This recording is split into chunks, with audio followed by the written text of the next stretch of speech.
உலக தமிழ் செம்மொழி மாநாட்டையொட்டி தமிழுக்கு சிறப்பு சேர்க்கும் விதமாக நடந்து வரும் பல்வேறு நிகழ்ச்சிகளில் ஒன்றாக தமிழின் பெருமையை எடுத்துக் கூறும் விதமாக அன்னை தமிழே ஆயிரம் வணக்கம் என்று துவங்கும் பாடலை பாரதி காவலர் ராமமூர்த்தி இயற்றியுள்ளார். இந்த பாடலுக்கான குறுந்தகடு சென்னை மயிலாப்பூரில் உள்ள திருவள்ளுவர் பிறந்த இடத்தில் அமைந்துள்ள திருவள்ளுவர் திருக்கோவிலில் வெளியிடப்பட்டது.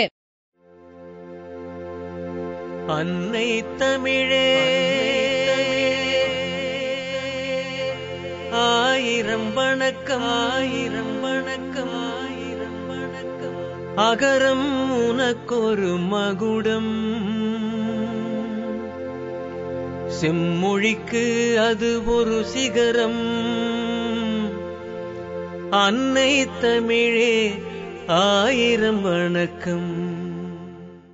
தமிழ் எழுத்துக்களில் உள்ள சிறப்பு குறித்து இந்த பாடலில் விரிவாக எடுத்து கூறப்பட்டுள்ளது. அகரம் என்பது வட்டமாகவும், நீளுருண்டை அரை வடிவ வட்டமாகவும், செங்குத்துக்கூடாகவும், நேர்கோடாகவும், கோணங்களாகவும் அமைந்து வரைகணித படிமங்கள் செந்தமிழ் அகரத்தின் சிகரமாக எப்படி அமைந்திருக்கிறது என்பதை இந்த பாடலில் நான் இயற்றியிருக்கிறேன். அதை கலைமாமணி டி.கே. கலைவாணன் இசையுடன் பாடியிருக்கிறார்கள்.